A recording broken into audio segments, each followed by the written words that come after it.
स्वागत है दोस्तों हमारे YouTube channel maths by Jitendra sir में। और आज हम पढ़ाने जा रहे हैं प्रतिशतता। बड़ा ही महत्वपूर्ण चैप्टर है दोस्तों, जरा ध्यान से समझिएगा। इस चैप्टर से सबसे ज्यादा क्वेश्चन बनते हैं दोस्तों। और अगर आपने प्रतिशतता कर लिया तो आप समझ लीजिए बहुत सारे चैप्टर आसान हो जाते हैं, जैसे प्रॉफिट लॉस, ब्याज। ठीक है दोस्तों, चलिए सबसे पहले समझते हैं हम प्रतिशतता होता क्या है।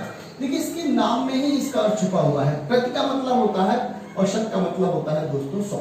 इसका मतलब ये होता है दोस्तों ऐसी कोई वैल्यू जिसके डिनोमिनेटर में 100 होता है। समझ में आया? इसको ये भी कह सकते हैं कि हम पूरी वैल्यू को 100 कंसीडर करके चलते हैं दोस्तों। मान लीजिए हमने लिख दिया 1/100।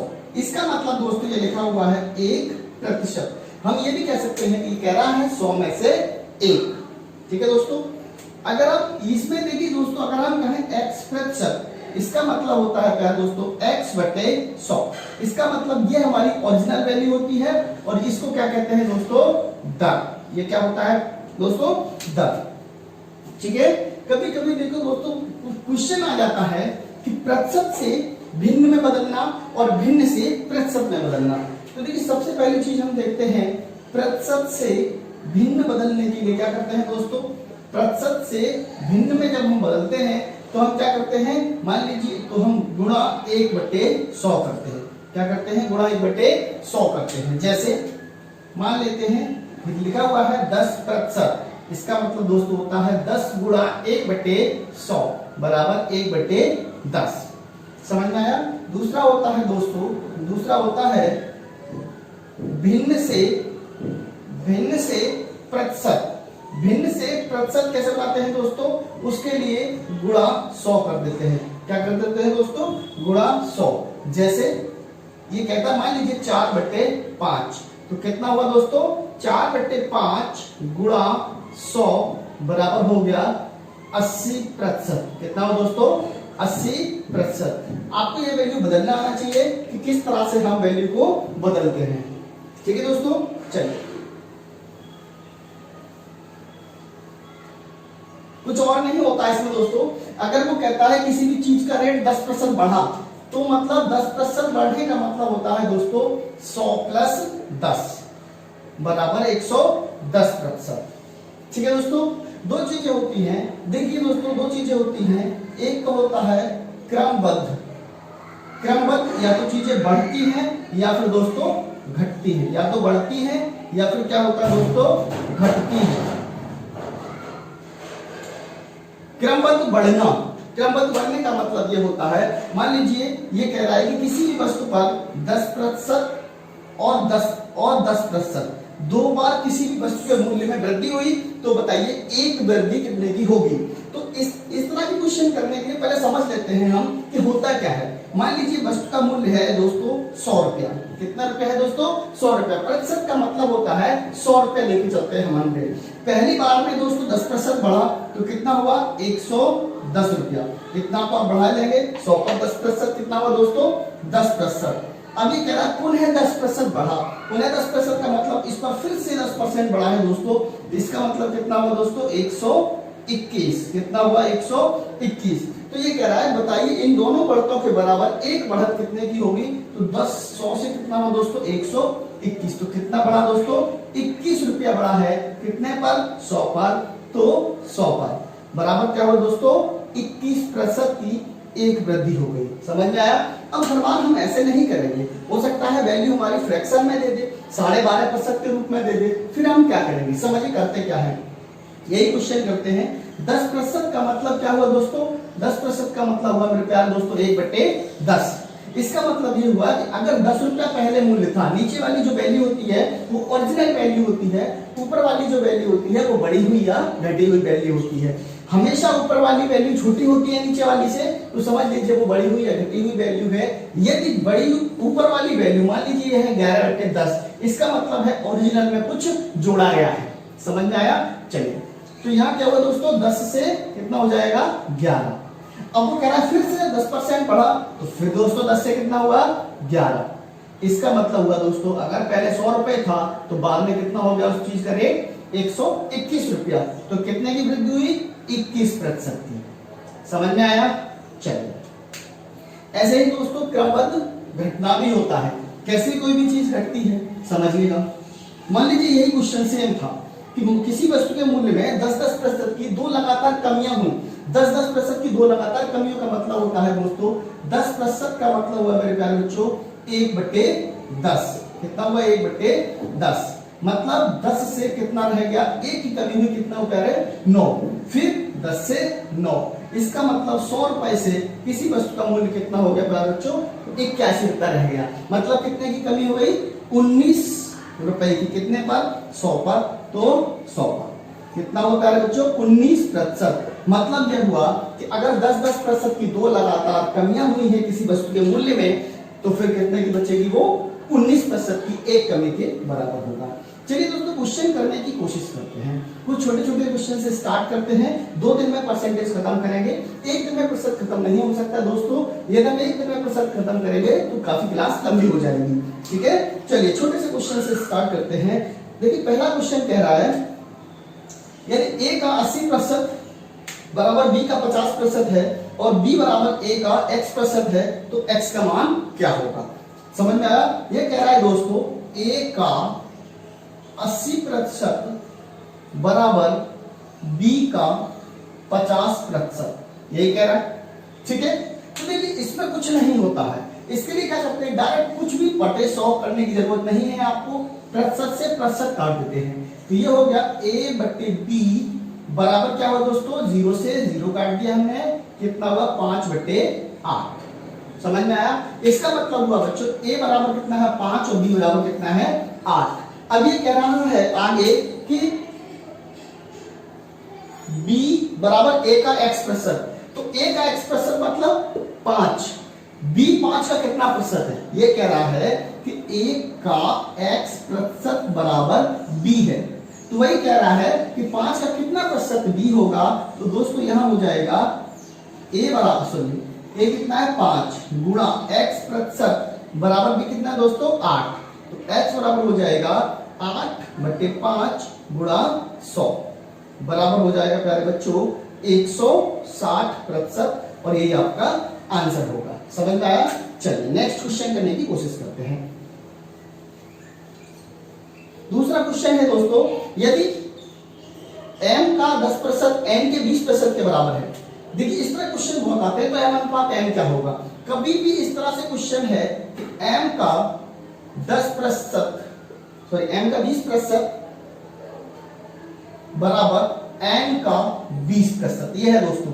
तो देखिए m अनुपात n निकालना होता है तो हमेशा ध्यान रखना ये अपॉन ये हो जाता है। मतलब यहां से अगर हम m/n निकालें, अभी अभी हमने उठाया परसेंट से परसेंट कट जाता है, 0 से 0 कट गया, तो कितना हुआ दोस्तों 2/1। मतलब m अनुपात n बराबर 2:1। बहुत ही अच्छा क्वेश्चन है, कर लीजिएगा, ठीक है। चलिए अगला क्वेश्चन करने की कोशिश करते हैं दोस्तों। आज छोटे छोटे क्वेश्चन होंगे, कल थोड़ा लेवल बढ़ाएंगे इसका। ये कह रहा है 5:4 को प्रतिशत में बदलिए। 5:4 को प्रतिशत में बदलिए। किस में बदलिए दोस्तों प्रतिशत में। तो देखिए 5:4 क्या लिखा हुआ है, ये लिखा हुआ है दोस्तों 5/4। इसको प्रतिशत में बदलना है तो बटे 100 सॉरी गुणा 100 कितना हुआ दोस्तों 25 बराबर 125। कितना दोस्तों 125, ठीक है। चलिए अगला क्वेश्चन करते हैं। कह रहा है यदि मोहन की आय महेश से 150% अधिक है तो बताएं कि महेश की आय मोहन से कितने प्रतिशत अधिक है। देखिए दो है, एक तो मोहन है, एक क्या है दोस्तों मोहन है, और कौन है महेश। कौन है दोस्तों महेश। तो ये कह रहा है मोहन की आय महेश से 150% अधिक है। ये अधिक है इससे कितनी दोस्तों 150%। तो मान लीजिए ये अगर 100 है तो ये 150% अधिक का मतलब कितना हो दोस्तों 250। 150% अधिक है मतलब 250, ठीक है। अब ये कह रहा है कि बताइए महेश कितना कम है। तो महेश कितना कम है 150 कम है, कितने पर 250 पर, तो 100 पर। समझ में आया। इसलिए कट गया 25 से 4 बार 60% कम है महेश की आय मोहन से, ठीक है दोस्तों। चलिए अगला क्वेश्चन करते हैं। कह रहा है राम की आय श्याम की आय से 12.5% अधिक है। राम की आय श्याम की आय से 12.5% अधिक है तो बताइए श्याम की आय राम की आय से कितने प्रतिशत कम है। सेम क्वेश्चन है। देखिए 12.5%, 12 सही 1/2%। देखिए इस तरह के जो क्वेश्चन होते हैं सबसे पहले हम इनको फ्रैक्शन में बदलते हैं। किसमें दोस्तों? फ्रैक्शन में। फ्रैक्शन बदलने के लिए हमने क्या बताया? 12 दूनी 24 और 1 25/2। हमने बताया अगर ये प्रतिशत है इसको भिन्न में बदलना है तो गुणा 1/100 करते हैं। 25 से 4 बार बराबर कितना होगा बच्चों? 1/8। 1/8। अब देखिए ये कह रहा है कि यदि राम की आय श्याम से 12.5% अधिक है, इसका मतलब यहां हम लिखेंगे राम और यहां लिखेंगे दोस्तों श्याम। तो किसकी अधिक है? राम की। श्याम से तो ये हो गए श्याम और ये 1 अधिक है राम। तो ये कह रहा है बताइए श्याम कितना? 1 कम है 9 पर। तो दोस्तों 100 पर कितना कम हो जाएगा प्यारे बच्चों? 11 सही 1/9%। समझ में आया? चलिए अगला क्वेश्चन करते हैं दोस्तों।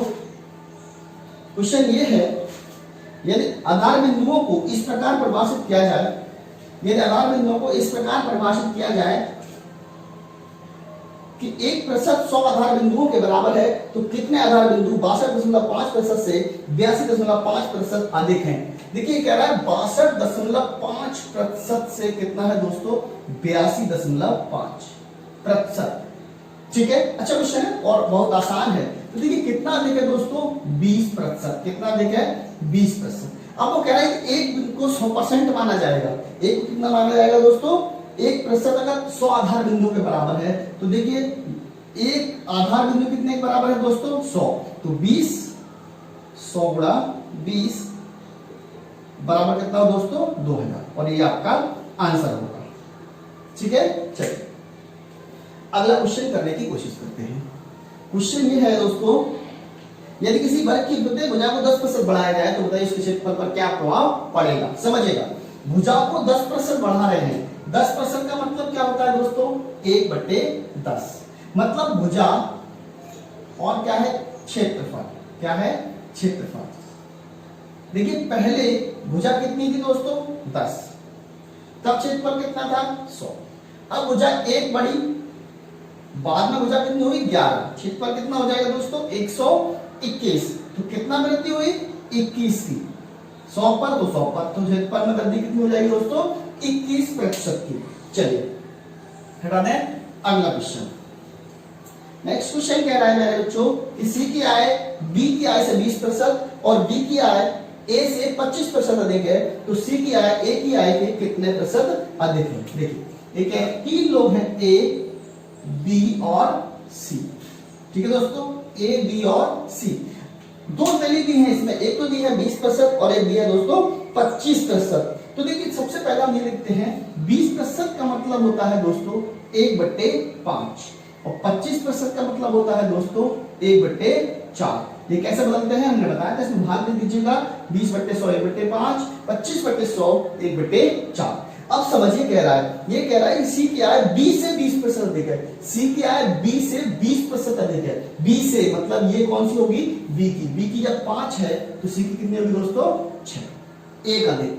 ठीक है, अब ये कह रहा है आगे क्या कह रहा है? यदि ए की बी से ए से 25% अधिक है, ये ए से 25% अधिक है कौन सी? बी की। तो ए से अधिक है तो ए की कितनी होगी दोस्तों? 4। तब बी की कितनी हो जाएगी? 5। ठीक है, अब देखिए हम क्या करते हैं, ये जो वैल्यू है इसको यहां पुट करते हैं और इसको यहां और आपस में गुणा कर देते हैं। अगर ए की आय 20 रुपया है तो बी की आय 25 रुपए होगी दोस्तों और सी की आय 30 रुपए होगी। पूछा क्या है?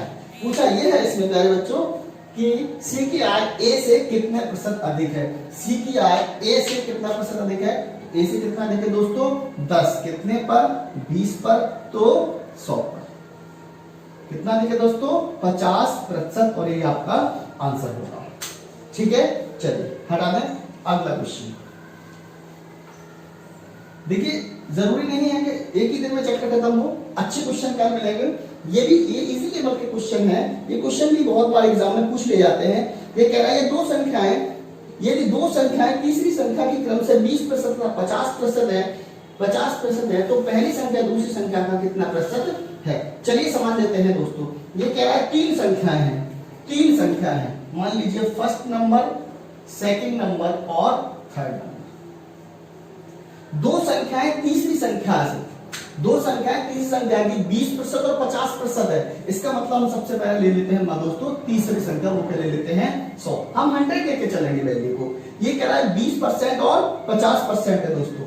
ये हो गई 20 और ये हो गई 50। यही तो कह रहा है, दो संख्याएं तीसरी संख्या से 20% और 50% है मात्र, तो ये हो गई 20 और ये हो गई 50। अब क्वेश्चन क्या कह रहा है, क्वेश्चन कह रहा है पहली संख्या दूसरी संख्या का कितना प्रतिशत है। तो पहली संख्या 20, दूसरी संख्या का 50%, कितना प्रतिशत है दोस्तों, 40%। कितना प्रतिशत है प्यारे बच्चों, 40%, और ये आपका आंसर होगा। चलिए अगला क्वेश्चन करने की कोशिश करते हैं। बहुत ही अच्छी क्वेश्चन है, ध्यान से समझ लीजिएगा, इजी है, परसेंटेज कोई ज्यादा टफ चैप्टर नहीं है। कह रहा है दो संख्याएं तीसरी संख्या से क्रमशः 20% तथा 50% अधिक है, तो पहली संख्या दूसरी संख्या का कितने प्रतिशत अधिक है। अब यह कह रहा है अधिक है, तो वही सवाल ले लीजिए, थर्ड नंबर, सेकंड नंबर और फर्स्ट नंबर। ठीक है दोस्तों, ये कह रहा है कि दो नंबर तीसरे संख्या से क्रमशः 20 और 50% अधिक है। इसका मतलब ये हो गया दोस्तों 100, ये हो जाएगा 120 और ये हो जाएगा 150। ठीक है, अब ये कास्ट में कह रहा है कि पहली संख्या दूसरी संख्या का कितने प्रतिशत है, पहली संख्या दूसरी संख्या का, तो ये वाली संख्या इसका कितना प्रतिशत है यही पूछा है। तो 120 150 का कितना प्रतिशत है, यही होगा दोस्तों 3 4 5 20, कितना है दोस्तों 80%, और यही आपका आंसर होगा। चलिए अगला क्वेश्चन करने की कोशिश करते हैं। अगला क्वेश्चन ये है दोस्तों, एक व्यक्ति का मासिक वेतन, बहुत ही अच्छा क्वेश्चन है, ध्यान से समझिएगा। एक व्यक्ति का मासिक वेतन 13,500 रुपए है, यदि उसका मासिक खर्च 9,000 रुपए है, अगले वर्ष उसका वेतन 14% बढ़ जाए तथा और उसका खर्च 7% बढ़ जाए, तो उसकी बचत पर क्या प्रभाव पड़ेगा। चलिए दोस्तों, बहुत अच्छा क्वेश्चन है। देखिए कह रहा है खर्च क्या है, समझिएगा। खर्च कितना है दोस्तों, 9,000 रुपया। कितना है, 9,000 रुपया। और वेतन कितना है प्यारे बच्चों, वेतन है इसका 13,500 रुपया। सही है, तो हम ऐसे रेशियो बना ले, इसका रेशियो बना ले इसका। तो इसको जब हम काटेंगे 15 से 6 बार, 15 से 9 बार, 3 2, मतलब खर्च और वेतन का, खर्च और वेतन का जो अनुपात है वो कितना है दोस्तों, 2:3। कितना है दोस्तों, 2:3। सॉल्व करने का सबसे आसान तरीका समझ लीजिएगा, यही है।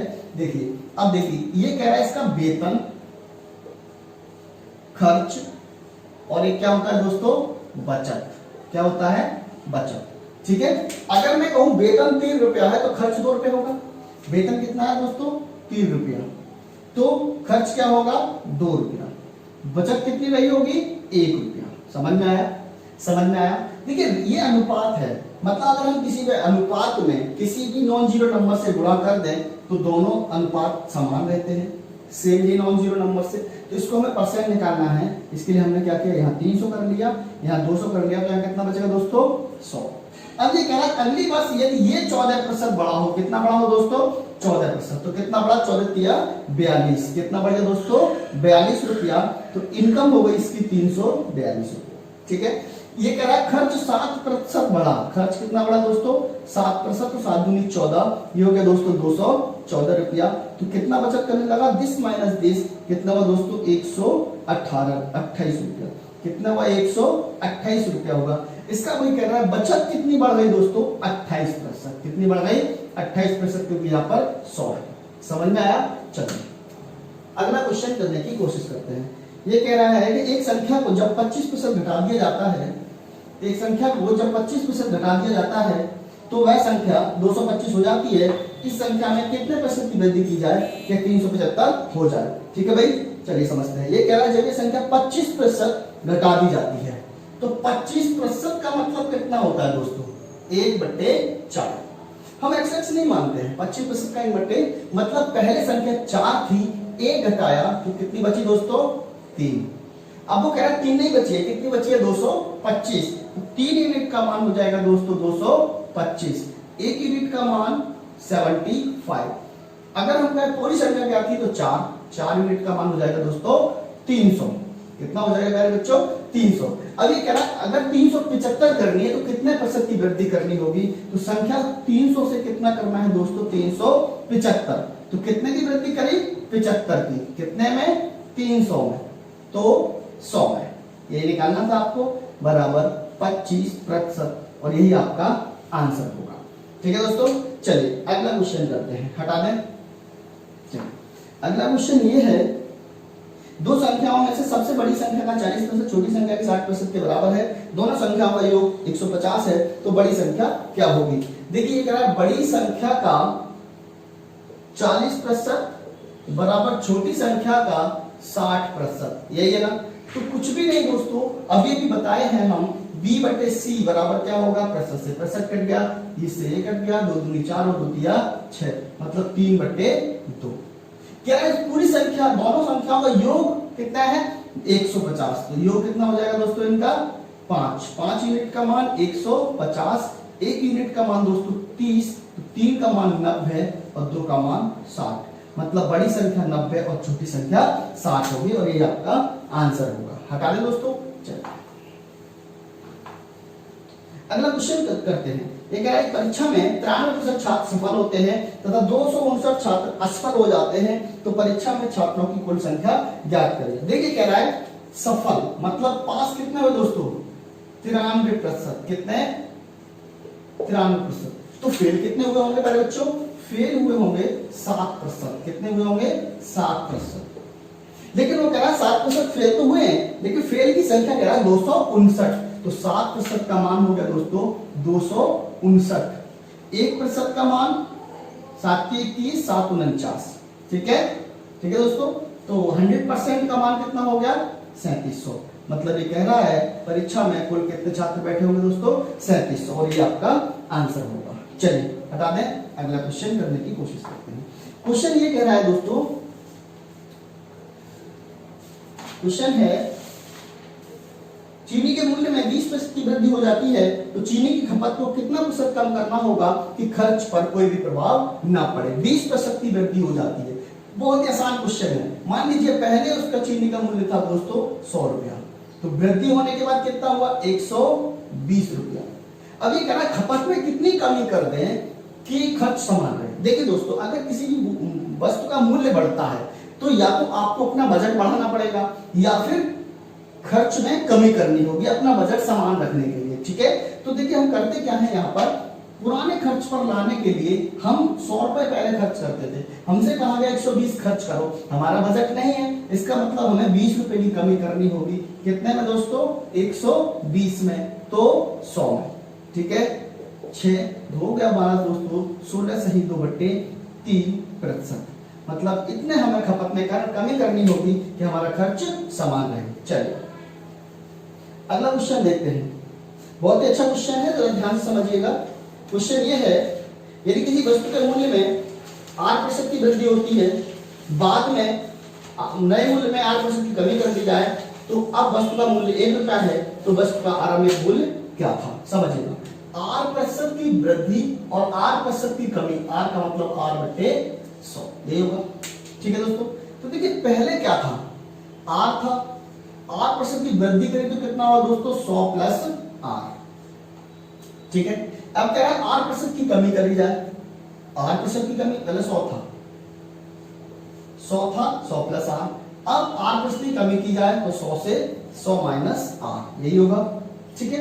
तो हमने क्या बताया था, इसका मल्टीपल कर देते हैं, तो 1 2 3 4, 10,000 से कितना हुआ दोस्तों, ये हो गया इसका वर्ग माइनस इसका वर्ग, मतलब 1 2 3 4 माइनस r², ये हो गया। अब ये कह रहा है हमारा इतना हो गया, लेकिन वो कह रहा है होती है 1 रुपया, हो 1 रुपया की वृद्धि होती है, कितना हो जाता है, उसका मूल्य 1 रुपया हो जाता है, 1 रुपया, तो इतने यूनिट का मान कितना हुआ दोस्तों 1, तो इसका मान ये हो गया 2 3 4 माइनस r² बराबर 1, तो 1 यूनिट का मान 1/1 2 3 4 माइनस r², तो इसका मान पहले क्या था ये, इसका मान निकाल लेंगे तो ये आपका आंसर आ जाएगा, ठीक है दोस्तों, और ये आपका आंसर होगा, ठीक है। चलिए हटा दें, अगला क्वेश्चन सॉल्व करते हैं। अगला क्वेश्चन है दोस्तों, सरकार, चलिए अगला क्वेश्चन है, एक गांव की जनसंख्या 1,89,000 है, उसमें से 4/9 पुरुष हैं, बाकी महिलाएं हैं। यदि 50% पुरुष विवाहित हैं तो विवाहित महिलाओं की प्रतिशत तथा कुल विवाहित जनसंख्या का प्रतिशत ज्ञात करो। देखिए बहुत ही अच्छा क्वेश्चन है। इसमें आपको कहीं भी 189, ये कह रहा है कुल शहर की जनसंख्या कितनी है दोस्तों, 1,89,000।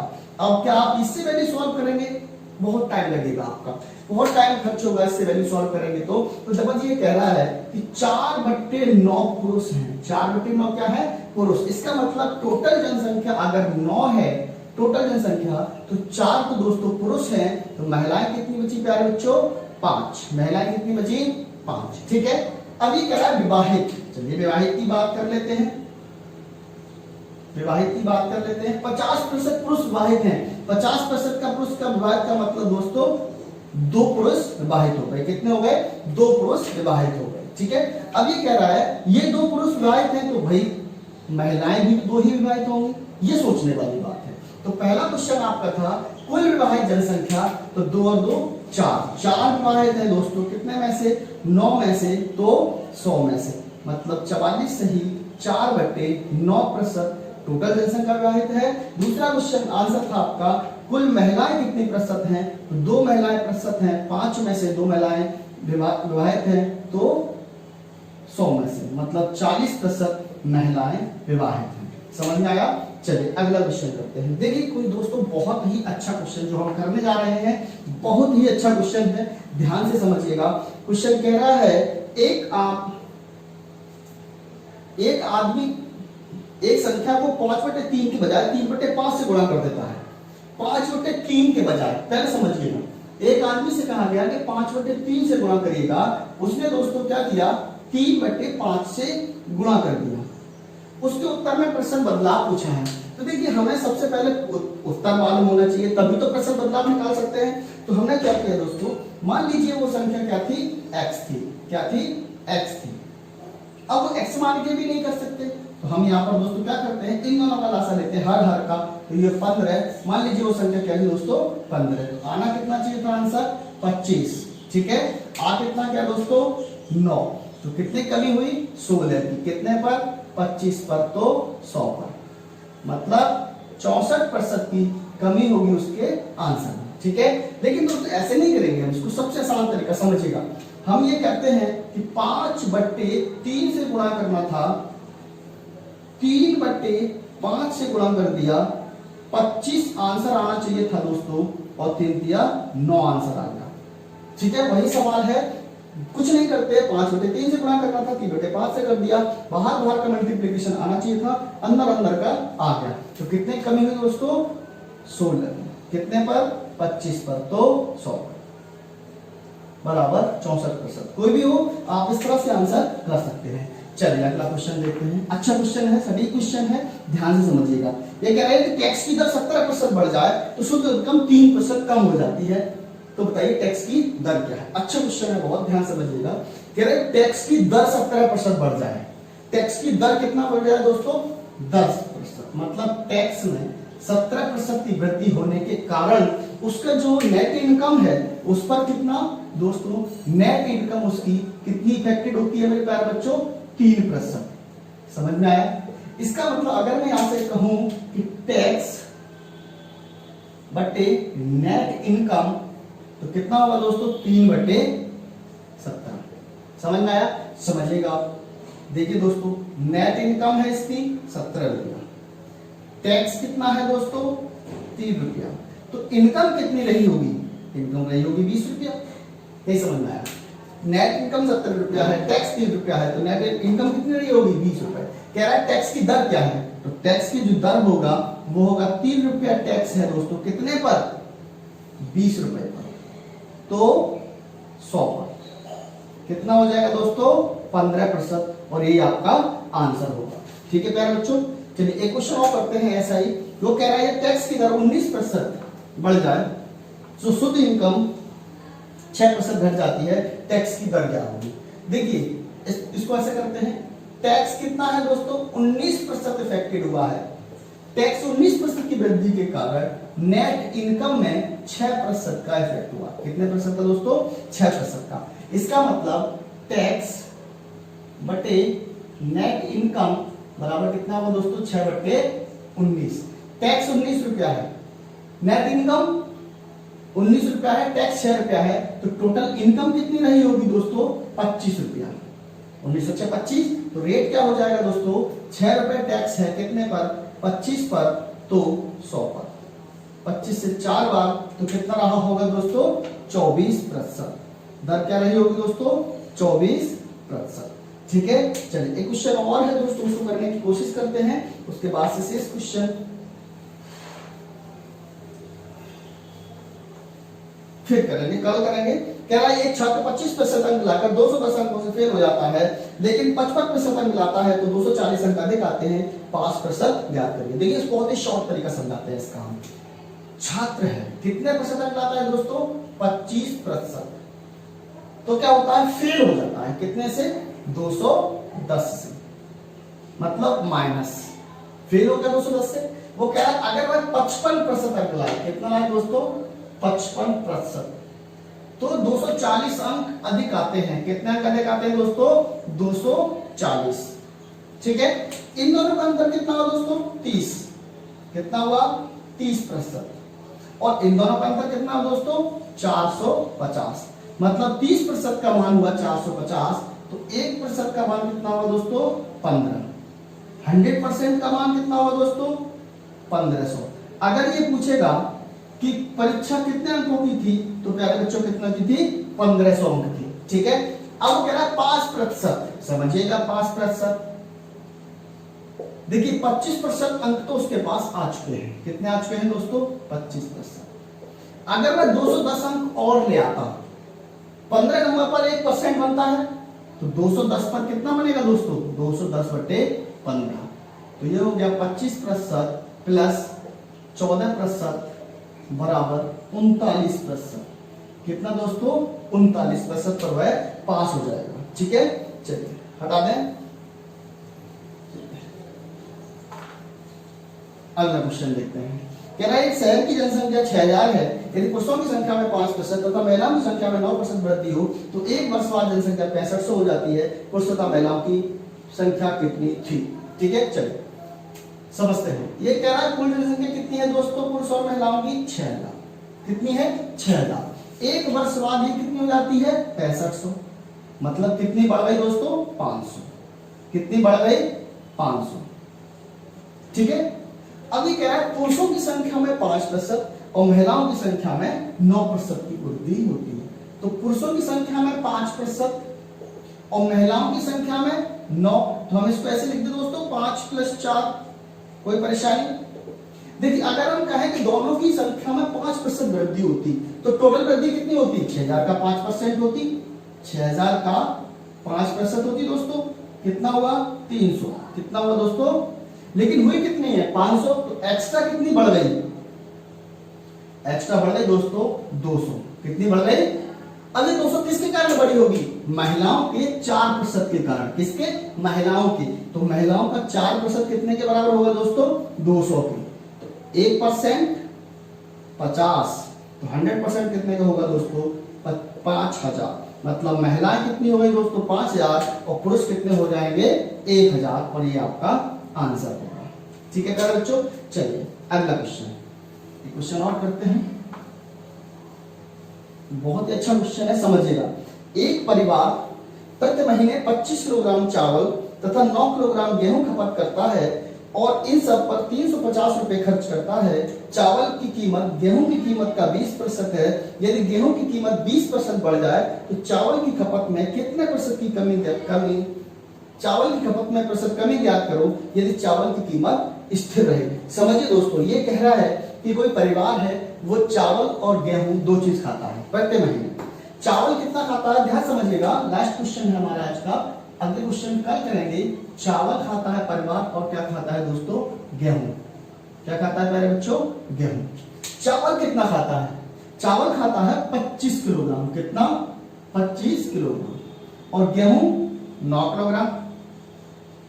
अब ये कह रहा है 20% बराबर कितना दोस्तों? 1/5। गेहूं की कीमत, चावल की कीमत गेहूं की कीमत का 1/5 है। तो देखिए प्राइस इसका, चावल की कीमत 1 होगी तब गेहूं की कीमत 5 होगी, यही होगा। यानी 1 रुपया किलो चावल खरीदेगा तो 25 किलो चावल कितने का होगा? 25 का। कितना का हुआ दोस्तों? तो हम यहाँ x ले लें और यहाँ 5x ले लें। समझ लीजिएगा अच्छे से। चावल 25 किलोग्राम खाता है, गेहूं 9 किलोग्राम खाता है, ठीक है। अब ये कहता है चावल का मूल्य गेहूं के मूल्य का 20%। 20% का मतलब 1/5। मतलब गेहूं अगर 5 रुपए किलो है तो चावल 1 रुपए किलो होगा। हमने x ले लिया तो खर्च कितना हुआ दोस्तों? खर्च चावल पर कितना करेगा? 25x और गेहूं पर कितना करेगा दोस्तों? 45x, ठीक है। वो कह रहा है इन सब पर कुल मिला के कितना खर्च करता है दोस्तों? 350 रुपया। कितना करता है? 350 रुपया। इसका मतलब 70x बराबर 350, x बराबर 5। समझ में आया? समझिएगा। अब देखिएगा चावल और गेहूं, दोबारा से लिख लीजिएगा, अच्छे से समझ लीजिएगा। गेहूं, ठीक है दोस्तों। अब क्या है? चावल कितने रुपए किलो हो गए? 5। कितना? 5। और गेहूं 25। गेहूं कितने रुपए किलो हो गए दोस्तों? 25। कह रहा है चावल का मूल्य वही रहे। ये तो पुराना रेट हो गया। अब नया रेट चावल का तो वही रहेगा, गेहूं का 20% बढ़ जाए। कितना बढ़ जाए दोस्तों? तो 20% अगर से बढ़ाएंगे तो 5 रुपए बढ़ेगा। कितना हो गया? 30, ठीक है। अब ये कह रहा है दोस्तों कि चावल की खपत में कितने % कमी करें? खर्च वही है, 350 रुपए ही है और गेहूं उतना ही खरीदना है। तो 9 किलो गेहूं खरीदने में कितने रुपए खर्च हो जाएंगे दोस्तों? 270 रुपए। टोटल खर्च कितना है? 350। तो चावल कितने रुपए खरीद जाएंगे? मात्र 80 रुपए के। मात्र 80 रुपए के। तो चावल की नई खपत कितनी हो जाएगी दोस्तों? 80 रुपए के चावल खरीदने हैं। 5 रुपए किलो से 16 किलोग्राम चावल। कितना दोस्तों? 16 किलोग्राम। मात्र 16 किलोग्राम चावल खरीदेगा। वो कह रहा है चावल की खपत में कमी ज्ञात करो। पहले 25 किलोग्राम, अब 16 किलोग्राम। तो कमी कितने की हुई दोस्तों? 9 की। कितने पर? 25 पर। तो 100 पर। कितना हो गया भाई? 4 9 4 36% की कमी हो गई उसके चावल की खपत में, ठीक है। चलिए दोस्तों, आज के लिए इतना ही। शेष क्वेश्चन कल करते हैं। इसके बहुत ही अच्छे क्वेश्चन होंगे और हमारे चैनल को अधिक से अधिक सब्सक्राइब करें। अगर कोई प्रॉब्लम है आपको, किसी भी तरह की कोई भी इश्यू आ रहा है तो उसके लिए आप हमारे कमेंट बॉक्स में जरूर बताएं। कल बहुत ही अच्छे क्वेश्चन होंगे। मिस ना करें क्लास, लगातार क्लास को देखते रहें। धन्यवाद।